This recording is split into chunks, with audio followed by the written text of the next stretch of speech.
Bonjour, je suis Jean-Charles, chef pâtissier de la maison Favre-Félix et aujourd'hui nous allons réaliser la galette des rois de l'Épiphanie. Pour ce, nous aurons besoin de 2 fonds de pâte feuilletée, soit vous réalisez chez vous à la maison ou soit vous trouverez dans tous vos commerces de proximité ou grandes surfaces. Nous avons besoin des 2 fonds de pâte feuilletée, d'un cercle d'une trentaine de centimètres pour détailler votre pâte et d'un couteau.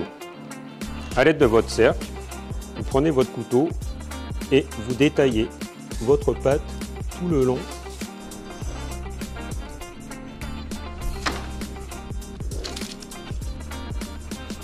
Et vous allez réserver votre fond de pâte au frigo. J'ai réalisé la deuxième opération sur le deuxième fond de pâte feuilletée. Maintenant que nous avons réservé notre pâte feuilletée au réfrigérateur, nous allons réaliser la crème d'amande qui va garnir notre galette des rois.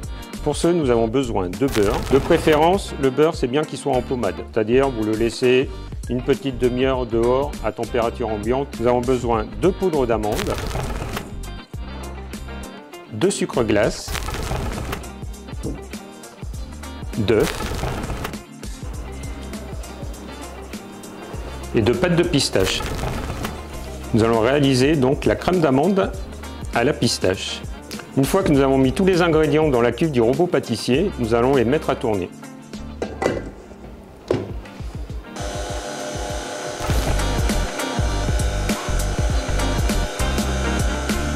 Une fois que votre crème d'amande est bien mélangée, pour devenir une frangipane, nous allons rajouter la crème pâtissière. Et nous allons mélanger. Et une fois que tout est homogène, nous allons arrêter, la réserver dans une poche et la mettre au réfrigérateur. À l'aide de votre maryse, vous mettez votre crème d'amande délicatement dans votre poche.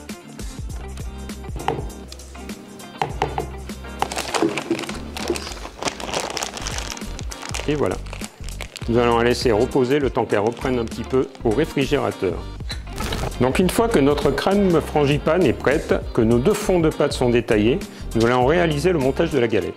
Pour ce, à l'aide d'un œuf battu, nous allons le badigeonner tout autour de la pâte, du fond de la pâte, pour que celui-ci colle avec le deuxième que nous allons remettre par-dessus.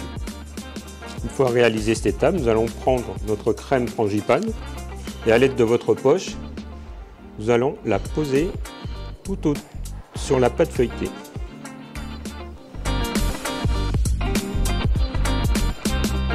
Donc vous réalisez cette opération, il faudra juste laisser 2 cm sur les bordures et voilà. Après nous allons mettre la marmelade d'orange confite. Vous réalisez la même opération. On parsemer comme ça.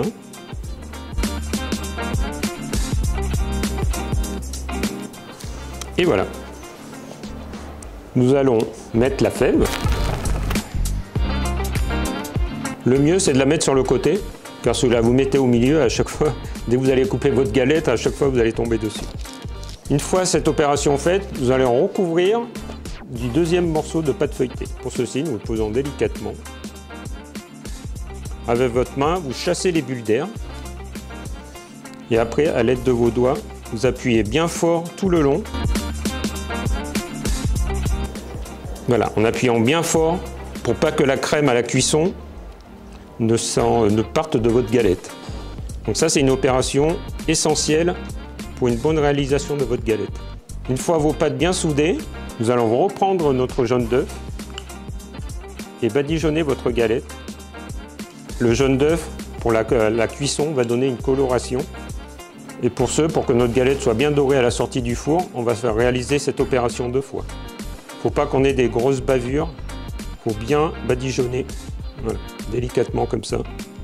Voilà. Une fois cette opération faite, nous allons attendre 5 minutes, le temps que l'œuf pénètre bien dans la pâte, et nous réaliserons cette opération une 2e fois. Nous avons attendu 5 minutes, nous allons rebadigeonner notre galette une 2e fois, pour que ceci soit bien doré au four.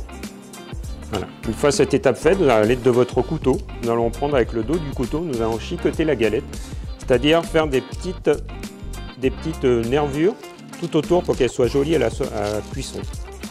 Vous prenez votre galette comme ça, vous la faites tourner au fur et à mesure, et à l'aide du dos de votre couteau, vous faites des petites entailles.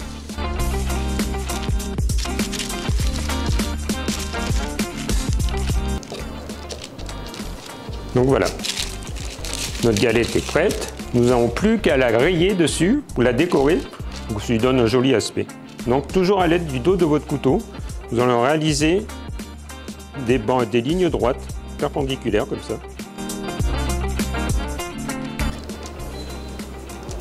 Voilà, une fois vos lignes droites réalisées, nous allons faire des petites scarifications, toujours à l'aide du dos de votre couteau. Nous allons en faire une dans ce sens-là et une dans ce sens-là. Voilà, continuez.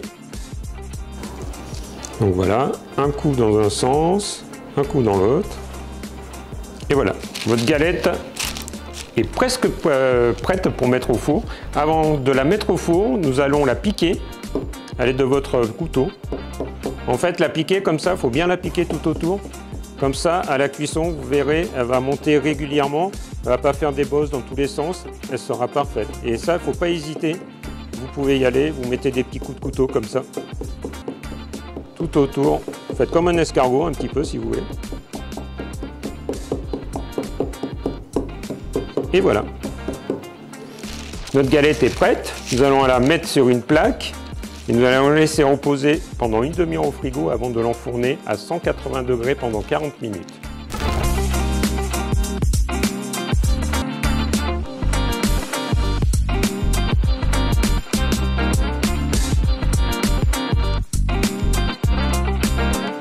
Nous venons de sortir la galette du four qui est cuite. De ce fait, nous allons la badigeonner d'un sirop pour la rendre plus brillante. Comme ceci, délicatement.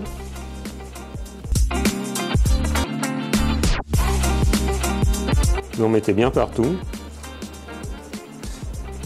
Et voilà. Pour rendre votre galette un peu plus sexy, nous allons rajouter quelques pistaches torréfiées. Comme ceci.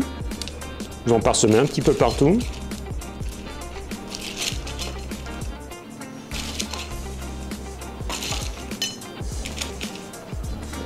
Donc après les pistaches, nous allons mettre des petits points d'orange de marmelade d'orange confite. Vous en mettez un petit peu partout à votre convenance. Et voilà, à présent votre galette est finie et prête à déguster. Si vous avez le courage, vous pouvez la réaliser chez vous à la maison ou autrement venir la déguster à la maison Favre Félix aux Nouvelles Galeries. Bonne dégustation!